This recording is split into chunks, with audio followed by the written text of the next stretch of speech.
நிசப்த மொழிகள் பாகம் 11. அத்தியாயம் 21. நாட்கள் அதன் பாட்டில் நகர்ந்திருக்க அன்று வெள்ளிக்கிழமை. தினமும் ஆதித்யன் நந்தினியை அலுவலகத்தில் கண்டாலும் 2 நாளாய் அவளிடம் ஒரு விலகல் தெரிந்தது. அதை கவனித்த ஆதி மாலையில் அவளுடன் பேசுவதற்காய் அலுவலகம் முடிந்து காத்திருந்தான். HR டிபார்ட்மெண்ட்டில் பணிபுரியும் பாஸ்கர் இவனை கண்டதும் நின்றான். Hello boss, கிளம்பலையா? ஓ, நந்தினிக்கு வெயிட்டிங்காக இருக்கும். அவனை கேட்டு பதிலும் சொல்லிக் கொண்டவன் புன்னகையுடன் ஆதித்யனை நோக்கி வந்தான். ஆமாம், இன்னும் அவளை காணோம். அப்புறம் கேட்கணும்னு நினச்சேன், 2 பேரும் மேரேஜ்க்கு அப்புறம் கொச்சின் பிரான்ச்சில் ஒர்க் பண்ணுற ஐடியா எதுவும் இருக்கா? நந்தினி விசாரிச்சுட்டு இருந்தா. அவன் சொன்ன செய்தி ஆதிக்கு புதியதாயிருக்க நெற்றியை சுருக்கியவன் அவனிடம் தனக்கு தெரியாதது போல் காட்டிக்கொள்ள விரும்பாமல், ஆமாம், அப்படியும் ஒரு ஐடியா இருக்குது, இன்னும் கன்ஃபார்ம் பண்ணல என்றான் சமாளிப்பாக. ஓ, ஓகே, ஆல் தி பெஸ்ட், நான் கிளம்புறேன் என்றவன் தனது பைக்கை எடுத்துக்கொண்டு கிளம்ப ஆதித்யாவின் மனதில் யோசனையாயிருந்தது. தோழி வினிதாவிடம் பேசிக்கொண்டே வந்த நந்தினி ஆதி பைக்குடன் காத்திருப்பதைக் கண்டதும் திகைத்தாள். நந்து, பைக்கில் ஏறு. நான் வினி வண்டிலே போய்க்கிறேன என்றவளை முறைத்தான் அவன். வினிதாவும் அவளுடன் அதே அலுவலகத்தில் பணிபுரியும் ஹாஸ்டல் தோழி. உன்கிட்ட கொஞ்சம் பேசணும், உட்காரு. அவனது குரல் அதிகாரமாய் ஒலிக்க சற்று தள்ளி காத்திருந்த வினிதாவிடம் தலையாட்டிவிட்டு வண்டியில் ஏறினாள். இது என்ன ஆதி, புதுசா ஒரு அடாவடித்தனம், வினி என்ன நினைச்சிருப்பா என்றாள் நந்தினி. பாவம் லவர்ஸ், எங்கேயோ டூயட் பாட போறாங்கன்னு தான் நினச்சிருப்பா, வேற என்ன? அது ஒன்றுதான் குறைச்சல், முணுங்கினாள். என்ன சொன்ன என்றான் சரியாக புரியாமல். ஒன்றும் இல்லை, இப்போ நம்ம எங்கே போகிறோம்? ப்ளீஸ் என்னை ஹாஸ்டலில் இறக்கி விடு. ஹோ, என் கூட இருக்க அவ்வளோ போரிங்காக இருக்கா? இந்த மாற்றத்தை பற்றி தான் உன்கிட்ட பேசணும். என்ன மாற்றம்? நான் எப்பவும் போல தான் இருக்கேன். ஓ, அப்போ எனக்கு தான் தோணுதா? கேட்டுக்கொண்டே அருகில் இருந்த சின்ன பார்க் ஒன்றுக்குள் வண்டியை விட. இப்போ எதுக்கு பார்க்குக்கு கூட்டிகிட்டு வந்த? எனக்கு டயர்டாக இருக்கு, ஹாஸ்டலில் விடு அவள் சொல்ல. பேசாம வாடி சொல்லிவிட்டு அவள் கையை பற்றி அவன் அழைத்து செல்ல வாயை மூடிக்கொண்டவள் மனதில் கலவரத்துடன் தொடர்ந்தாள்.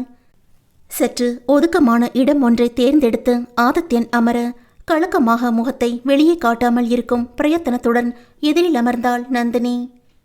ஏதாச்சும் சாப்பிட்றியா? அவன் கேட்க வேண்டாம் என்று தலையசைத்தாள்.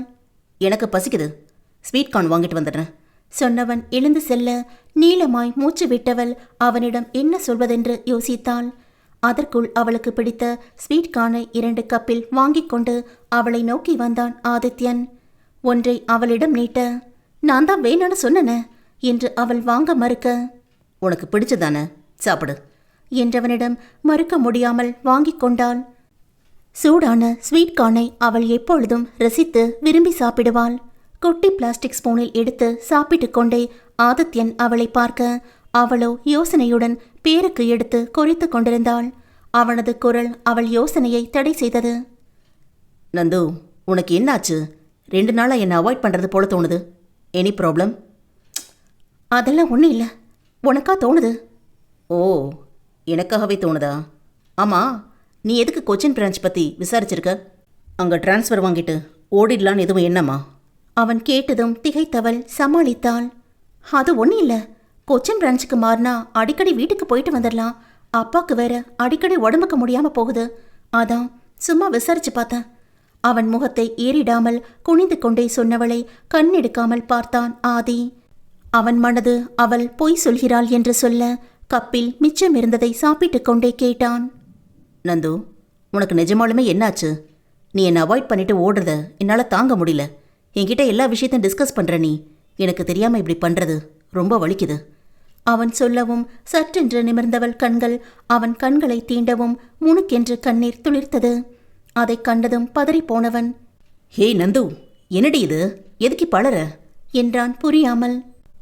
ஏண்டா, ஏன் என்னை இவ்வளோ லவ் பண்ணி தொலைச்ச?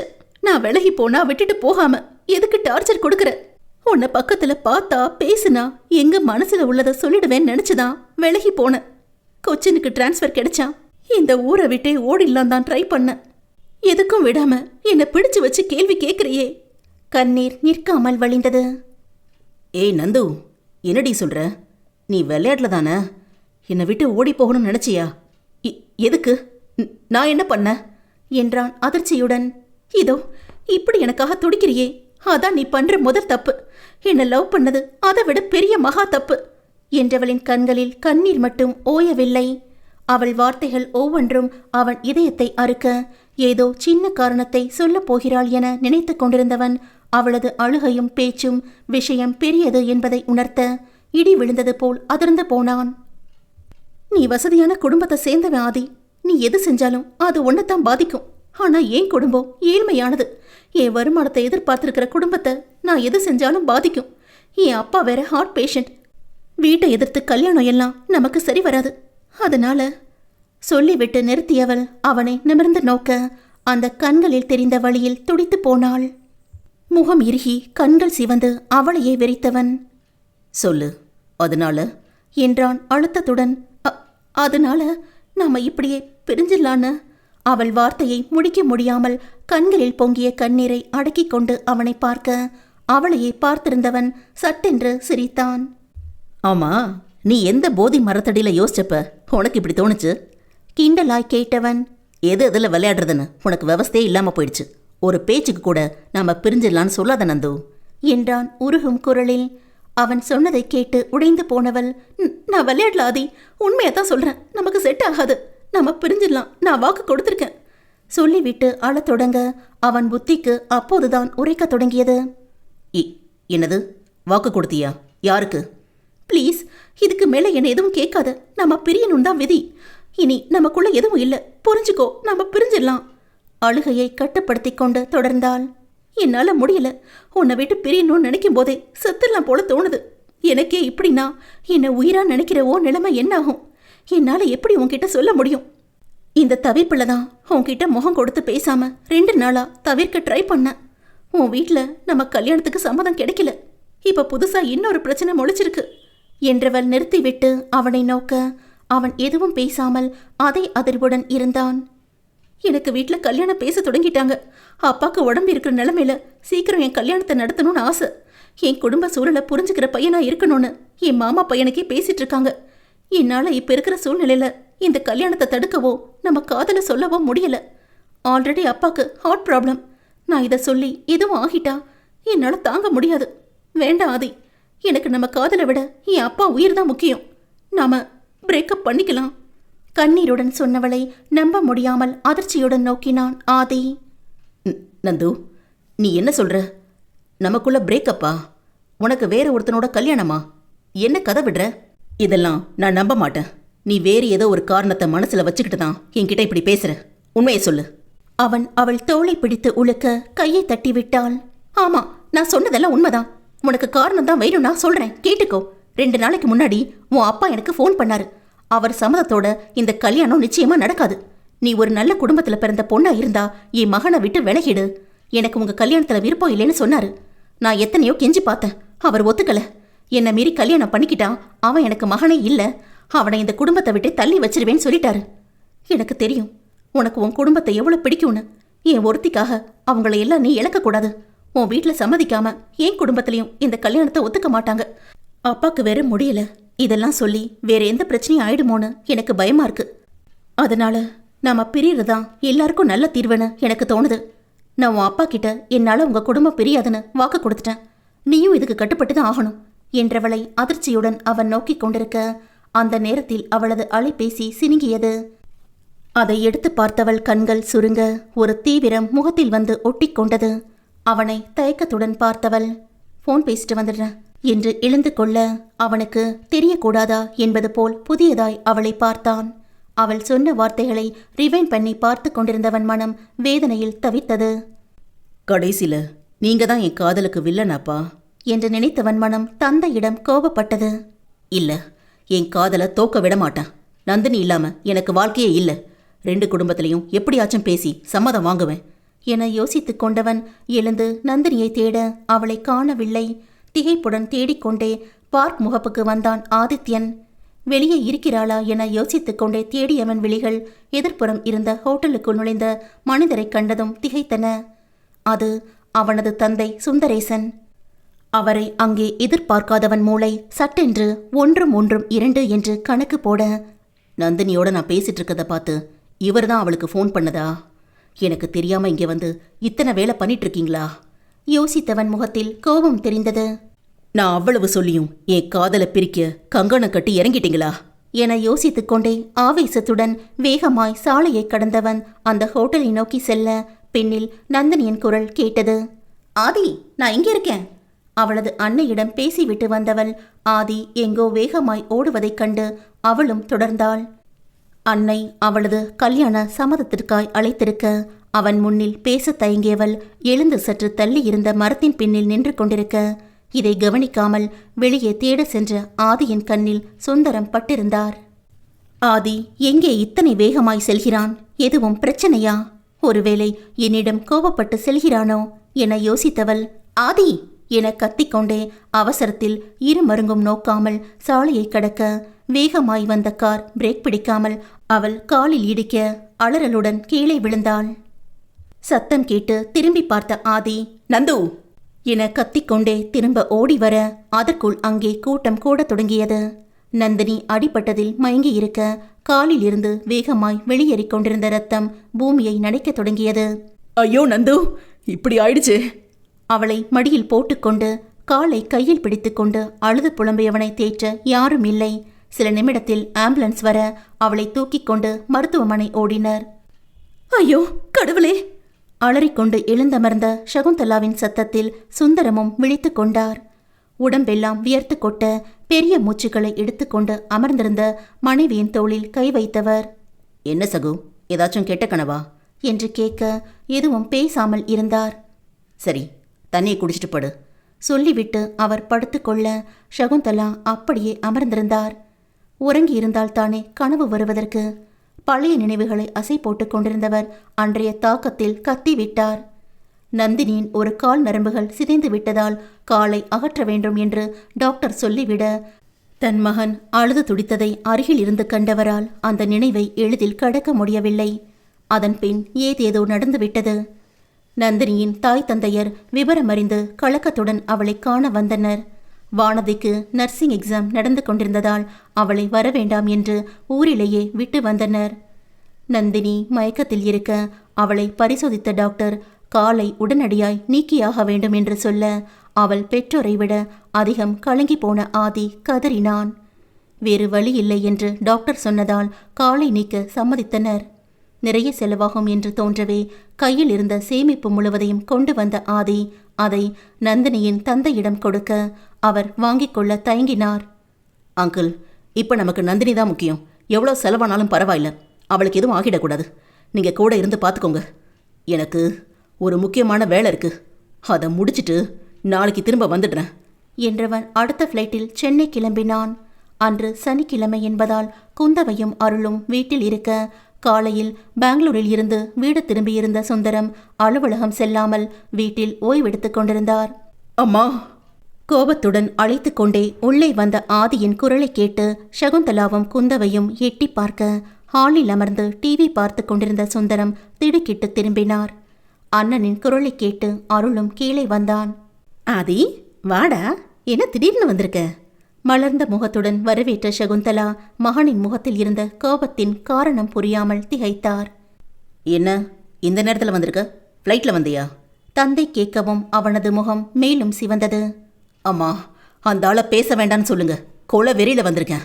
அவனது வார்த்தையை கேட்டு அனைவரும் அதிர்ந்து நிற்க, சுந்தரம் ஒன்றும் புரியாமல் வாயடைத்து நின்றார். ஆதி, என்னடா பேசுற? அப்பாடா, உனக்கு என்னாச்சு? பைத்தியம் பிடிக்கல, அவ்வளவுதான் என்றவனின் கண்கள் சிவந்து கண்ணீர் நிறைய யாருக்கும் புரியவில்லை. அவனைக் கண்டு கலங்கி போன சகுந்தலா, டேய், ஏண்டா ஒரு மாதிரி பேசுற? என்னடா பிரச்சனை என்றார். நான் இன்னும் உயிரோடு இருக்கனே, அதான் பிரச்சனை.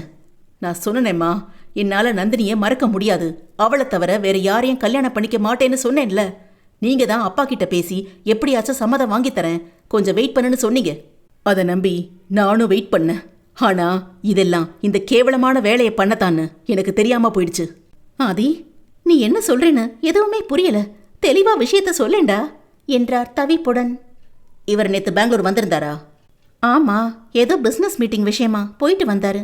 உடனே கிளம்ப வேண்டியிருந்ததுனால உன்னை கூட பார்க்க நேரம் இல்லைன்னு சொன்னாரு. ஆமா, என்னை பார்க்க நேரம் இல்லதான். ஆனா பார்க்க வேண்டியவங்களை பார்த்து எங்க காதுல குழி தோண்டி புதைக்க என்ன பண்ணணுமோ அதை பண்ணிட்டு தான் வந்திருக்காரு. ஆதி சொல்லவும் சகுந்தலா குழம்ப சுந்தரம் அதிர்ந்து போனார். நான் என்னடா பண்ண?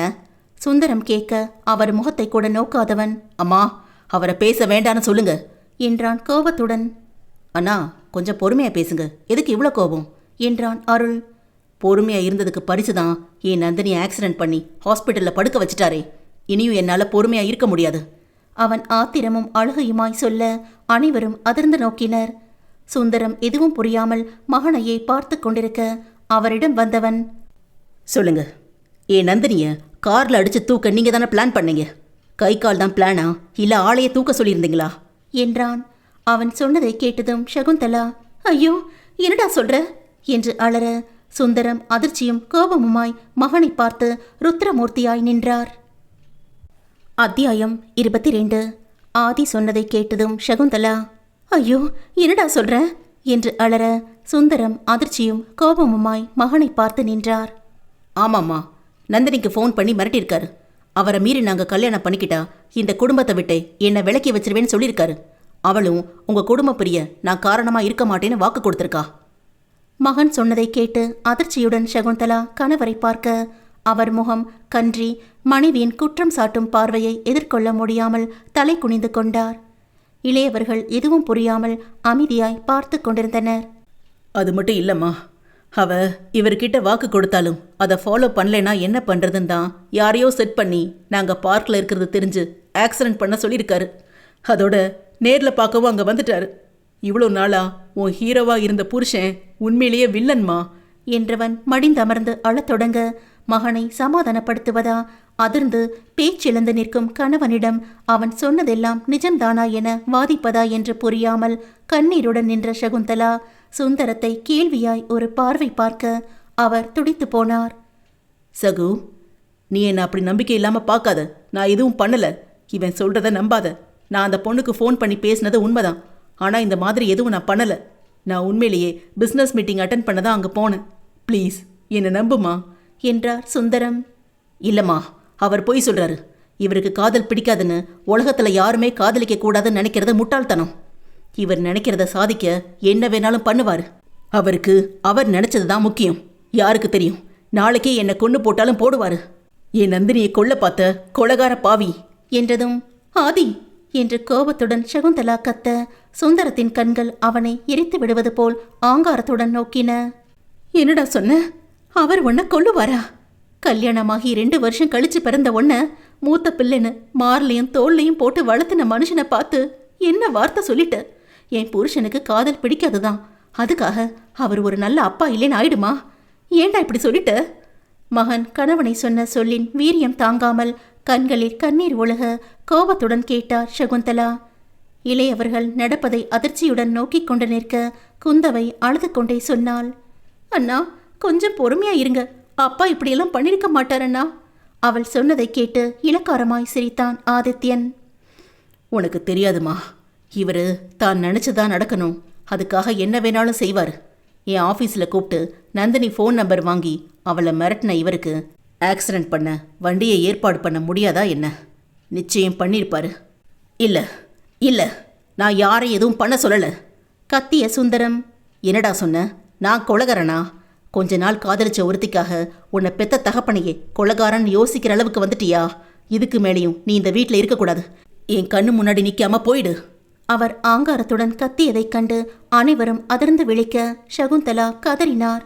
வேணாங்க, அவன் தான் தப்பா புரிஞ்சுக்கிட்டு யோசிக்காம வார்த்தையை விடுறான்னா, நீங்களும் கோபத்தில் தப்பு பண்ணிடாதீங்க கணவனிடம் கெஞ்சினார். ஆமாப்பா, அண்ணா ஏதோ வருத்தத்தில் இப்படி பேசிட்டு இருக்கு. நீங்கள் கொஞ்சம் பொறுமையாக இருங்கப்பா. அருளும் தந்தையை சமாதானப்படுத்த முயன்றான். அருள், நீ எதுக்கு இவர்கிட்ட கெஞ்சிட்டு இருக்க? இதுக்கு மேலே நானே இவர் முகத்தில் முழிக்க விரும்பலை. இவரை பார்க்குற ஒவ்வொரு நிமிஷமும் என் நந்தினிக்கு நடந்த கொடுமை தான் எனக்கு நினைவு வரும். நான் கிளம்புறேன். என்றான் ஆதித்யன் கோபத்துடன். டே ஆதி, நில்லுடா. அவசரத்துல தப்பா புரிஞ்சுக்கிட்டு பின்னாடி வருத்தப்பட வேண்டி வரும். அன்னை சொல்ல. இல்லைம்மா, எனக்கு எந்த வருத்தமும் இல்லை. காதலிக்கிறது ஒன்றும் கொலை பண்ணுற அளவுக்கு மோசமான விஷயம் இல்லையே. இவர் அதையே செய்ய துணிஞ்ச பிறகு என் காதலை நான் எதுக்கு தூக்கி போடணும்? நந்தினிக்கு ஒரு கால் போனாலும் அவளுக்கு இன்னொரு காலா நான் இருந்து பார்த்துப்பேன். நான் வரேன் என்றான் ஆதித்யன். எழுந்து தனது பேக்கை எடுத்துக்கொண்டு அவனை கோபத்துடன் பார்த்து கொண்டிருந்த சுந்தரம். கிளம்புறதெல்லாம் சரி, மறுபடியும் இந்த வீட்டுக்கு வர முயற்சி பண்ணுறதும் என் குடும்பத்தில் இருக்கிறவங்களோட பேசுகிறதோ கூடாது என்று சொல்ல. நான் வேண்டான்னு சொன்னது உங்களை தான், என் குடும்பத்தை இல்லை என்று சொல்லிக்கொண்டே அவன் வாசலுக்கு நடக்க. ஆதி, போகாதடா என்று புலம்பியபடி சகுந்தலாவும், அண்ணா வேண்டானா என்ற அழுகையோடு குந்தவையும் செல்ல அவனுக்கு முன்னில் சென்று கை நீட்டி வழிமறித்து நின்ற அருள். அண்ணா ப்ளீஸ், கொஞ்சம் பொறுமையாக இருங்க, போகாதீங்க என்றான். அருள், இது எனக்கு மட்டும் இல்லை, உங்களுக்கான பாடமும் கூட தான். அவரை நம்பாதீங்க என்று சொல்லிவிட்டு, என்னை மன்னிச்சிருங்கம்மா, இப்படியெல்லாம் நடக்கும்னு நானும் நினைக்கல. ஆனால் இனி இவரை என்னால் சகிச்சிக்க முடியாது. நந்தினிக்கு ட்ரீட்மெண்ட் போயிட்டுருக்கு, நான் கிளம்புறேன் என்றவன் கண்ணீரை துடைத்து கொண்டு கிளம்பி விட்டான். ஆத்திரத்துடன் பார்த்து கொண்டிருந்த சுந்தரம், உங்கள் எல்லாருக்கும் ஒன்று சொல்கிறேன், கேட்டுக்கோங்க. எப்போ அவன் என் மேலேயே கொலைகாரன் பழியை போட்டானோ அப்போவே அவனுக்கு நான் அப்பனும் இல்லை, அவன் எனக்கு பிள்ளையும் இல்லை. இதுக்கு மேலே நீங்கள் யாராச்சும் அவன்கிட்ட பேசுகிறதோ வேற தொடர்போ வச்சுக்கிட்டா நான் செத்ததுக்கு சமம் என்றார். ஏங்க, ஏன் இப்படிலாம் சொல்கிறீங்க? என்ன இருந்தாலும் அவன் நம்ம பிள்ளையிலேன்னு ஆயிடுமா? இல்லடி, ஆகாது. ஆனால் நான் உனக்கு புருஷன் இல்லேன்னு ஆயிடும், இவங்களுக்கு அப்பா இல்லேன்னு ஆயிடும் ஆத்திரத்துடன் சொல்லிவிட்டு அவர் உள்ளே செல்ல, ஐயோ என்று தலையில் அடித்துக்கொண்டே அமர்ந்து அழத் தொடங்கினார் சகுந்தலா. அன்றைய பொழுது வீட்டில் அனைவருக்கும் கண்ணீரும் சங்கடமுமாய் கழிய வீடே அமைதியாயிருந்தது. மகன் பேசிய வார்த்தைகளில் கோபம் இருந்தாலும் அவனை சுந்தரம் வீட்டை விட்டே போக சொன்னதை தாங்கிக் கொள்ள சகுந்தலாவால் முடியவில்லை. நந்தினிக்கு ஆக்சிடென்ட் ஆனதை பற்றிய வருத்தமும் சேர்ந்து கொள்ள, என்னதான் இருந்தாலும் மகன் நேசித்த பெண்ணிற்கு இப்படி ஆன கவலையும் சேர்ந்து அழுகை கூடியது. அருளும் குந்தவையும் எத்தனை சமாதானப்படுத்தியும் அழுது கொண்டே இருந்தார். அடுத்த நாள் காலையிலும் வீட்டில் சோகமே தொடர அழுது வீங்கிய முகத்துடன் காஃபி கொண்டு வந்த மனைவியை நோக்கி, இங்கே இப்போ என்ன இளவா விழுந்துருச்சு? ஆளாளுக்கு முகத்தை தூக்கி வச்சிட்ருக்கீங்க என்று கத்தினார் சுந்தரம். அது ஒன்று தான் பாக்கி. நடந்தது எல்லாத்தையும் பார்த்துட்டு இன்னும் உயிரோடு இருக்கனே. இந்த கொடுமையெல்லாம் பார்க்கறதுக்கு செத்துட்டா கூட பரவாயில்லை. கண்ணீருடன் பொங்கிய மனைவியை திகைப்புடன் பார்த்தார் சுந்தரம். மனைவியிடம் இப்படி ஒரு வார்த்தையை எதிர்பார்க்காத சுந்தரம், சகு, என்ன பேசுகிற? உன் மகன் சொன்னது உண்மைன்னு நீயும் நம்புறியா என்றார் சற்று தனிந்து. அவன் சொன்னது உண்மைன்னு நான் சொல்லலை, ஆனால் பொறுமையாக பேச வேண்டிய விஷயத்த இப்படி சிக்கலாக முடிச்சு விட்டுட்டீங்களேன்னு தான் வருத்தமாக இருக்கு. யாரு உன் மகன் பொறுமையாக பேசினானா? பெத்த அப்பாவையும் நம்பாம அவ தான் வசத்தின்னு பேசுகிறான். நான் சொன்னால் கேட்குற நிலைமையில இருந்தான். தப்புங்க, அவன் அந்த பொண்ணை லவ் பண்ணி கல்யாணம் பண்ணணும்னு நினச்சிட்டான். நீங்கள் அவளை ஃபோன் பண்ணி மிரட்டினது தப்பு. அந்த பொண்ணுக்கும் நமக்கும் என்னங்க சம்மந்தம்? யாரோ வீட்டு பொண்ணை எந்த உரிமையில் நீங்கள் கால் பண்ணி மிரட்டினீங்க? உங்களுக்கு எது சொல்லணும்னாலும் நம்ம பிள்ளைகிட்ட தானே சொல்லியிருக்கணும். அதை விட்டுட்டு அந்த பொண்ணை ஏன் மிரட்டணும்? உன் பிள்ளை என் பேச்சை எங்கே கேட்குறான்? அதான் அந்த பொண்ணுக்கிட்ட பேசி பார்க்க நினச்சேன். அதுவும் நான் சொன்னதை புரிஞ்சுக்கிட்டு சரின்னு சொல்லிச்சு. அதுக்காக ஏதோ கார் வந்து அவளை இடிச்சதுக்கு என்ன கொலகாரன்னு சொல்லுவானா? அவன் ஏதோ ஆத்திரத்தில் சொல்லிட்டான். அது சரின்னு நான் சொல்ல வரல.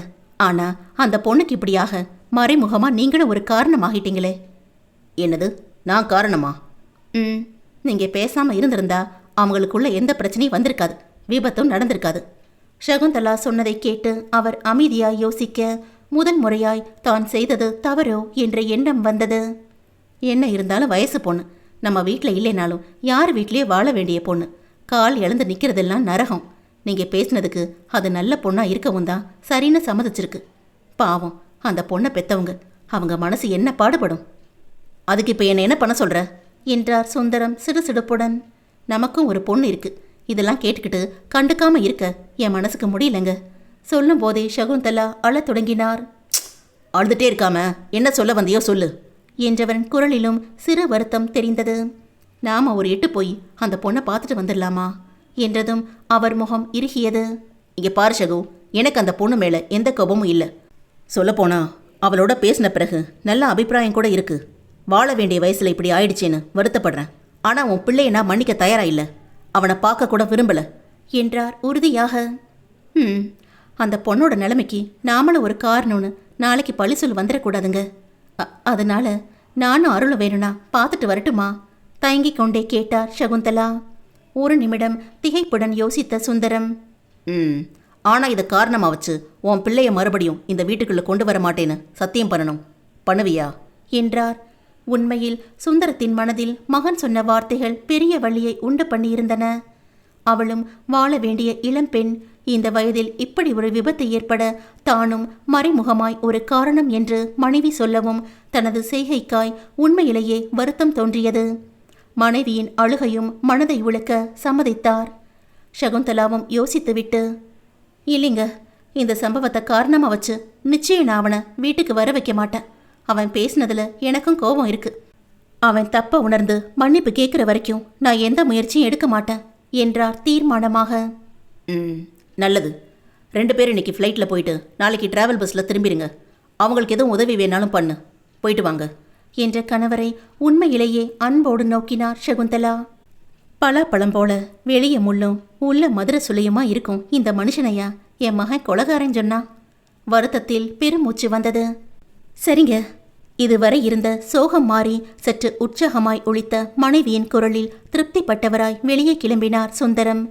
பெற்றோர் பேசுவதை கவனித்தபடி நின்ற மகனும் மகளும் அன்னையிடம் வந்தனர். என்னம்மா, அப்பா நம்ம பெங்களூர் போக சம்மதிச்சிட்டாரு. அவர் இருந்த கோபத்துக்கு நீங்கள் இப்படி கேட்டதும் இன்னும் கோபமாக கத்த போறாருன்னு நினச்சேன். அருள் சொல்லவும் புன்னகைத்தார் சகுந்தலா. அவருக்குள்ளும் ஈரமான மனசு இருக்குடா.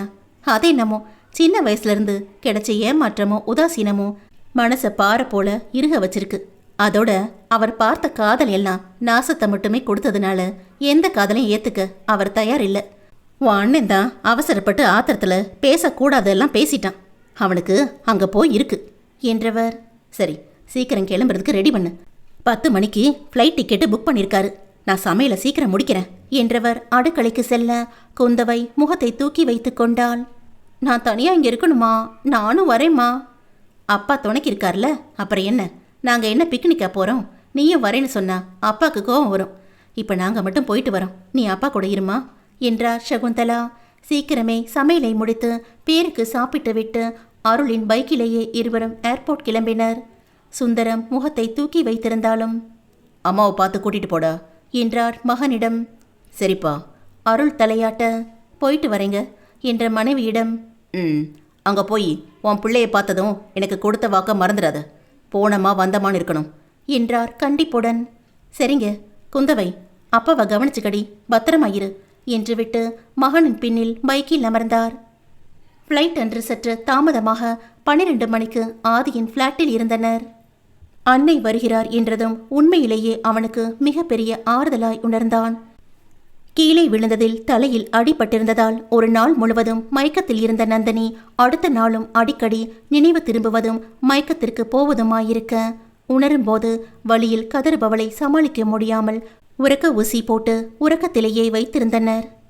அவளது நிலை கண்டு அவளது பெற்றோர் துவண்டு கதற ஆதிதான் ஆறுதல் சொல்லி தாங்கிக் கொண்டிருந்தான். அன்று காலையில் அவளது காலும் நீக்கப்பட்டிருக்க ஆதியால் தாங்கிக் கொள்ளவே முடியவில்லை. கட்டுப்பாட்டை மீறி கண்களில் இருந்து வழியும் கண்ணீரை அடக்க முடியாமல் தவித்துக் கொண்டிருந்தான். அப்போதுதான் அருள் போனில் அழைத்து அவர்கள் வருவதை சொல்ல பிளாட்டுக்கு சென்று காத்திருந்தான். நந்தினிக்கு இன்னும் அவளது காலை அகற்றியதை பற்றி சொல்லியிருக்கவில்லை. அவளுக்கு தெரியும் போது ஆதியால் யோசிக்கவே முடியவில்லை. அவளை எப்போதும் உறக்கத்திலேயே வைத்திருக்க முடியாதே. உணர்வு திரும்பி என் கால் எங்கே என்று கேட்டால் என்ன செய்வேன் என்று மனதிற்குள் கதறிக்கொண்டிருந்தான். அந்த நேரத்தில் அன்னையின் வருகை மனதிற்கு சற்று ஆறுதலாயிருந்தது. முன்னமே ஆதியின் ஃப்ளாட்டுக்கு வந்திருந்ததால் இருவரும் ஆட்டோ பிடித்து வீட்டுக்கு வந்துவிட்டனர். சோகமே உருவாய் கதவை திறந்த மகனை கண்டதும் சகுந்தலாவுக்கு மனதை பிசைந்தது. அவன் மீதிருந்த கோபம் எல்லாம் அம்மா என்று அவரை கட்டிக்கொண்டு கதறும் மகனை கண்டதும் உருகி போனது. அவருடைய கண்களும் கலங்கத் தொடங்க ஆறுதலாய் அவன் முதுகில் தட்டி கொடுத்தார். அருளுக்கும் கஷ்டமாயிருக்க, ப்ளீஸ் அண்ணா அழாத, இப்போ அவங்களுக்கு எப்படி இருக்கு என்றான். எதுவும் தெரியாம தூக்கத்திலே இருக்கா. ஆதி கலங்காதப்பா, இந்த நேரத்தில் உன்னோட தைரியம்தான் அந்த பொண்ணுக்கும் அவளை பெற்றவங்களுக்கும் நம்பிக்கையை கொடுக்கும். முடியலையேம்மா, எழுந்து என் கால் எங்கன்னு கேட்க போறவளுக்கு நான் என்ன பதில் சொல்ல போறேன்னு தெரியலையே. சொல்லும்போதே வார்த்தைகள் வெடிக்க கண்கள் நிறைந்து கன்னத்தை நனைத்தது. முந்தானையால் அவன் கண்ணை துடைத்து விட்டவர், நீ எதுவும் சாப்பிட்டியா என்று கேட்க, ஒரு நாள் முழுவதும் சாப்பாட்டை பற்றியே மறந்திருந்தவன் அன்னையின் பரிவான கேள்வியில் இடவளமாய் தலையாட்டினான். நீ போய் குளிச்சுட்டு வா, நான் சீக்கிரமே ஏதாச்சும் சமைக்கிறேன், ஹாஸ்பிட்டல் போலாம் என்றவள், அருளு கூட்டிட்டு போ என்று மகனிடம் சொல்லி நகர்ந்தார். குளிக்க, சாப்பிட மறந்து போயிருந்தது அவன் மனது. நந்தினியின் பெற்றோருக்கு மட்டும் நேரத்துக்கு உணவு வாங்கி கொடுக்க மறக்கவில்லை. அவர் ஒரு ஹார்ட் பேஷண்ட் என்று நந்தினி அடிக்கடி சொல்லிக் கொண்டிருந்ததால் மகளின் இந்த நிலை அவரது ஆரோக்கியத்தை பாதித்துவிடக்கூடாது என்ற கவலையும் அவனுக்கு சேர்ந்து கொண்டது. சகுந்தலா உள்ளதை வைத்து பருப்பு சாம்பார், ரசம், முட்டை பொரியல் என்று சமையலை முடிக்க, குளித்து வந்தவன் பேருக்கு சாப்பிட்டுவிட்டு அவர்களை அழைத்து கொண்டு ஹாஸ்பிட்டலுக்கு கிளம்பினான். நன்றி. மீண்டும் அடுத்த பாகத்தில் சந்திப்போம். அது வரைக்கும் ஸ்டே டியூன்ட்.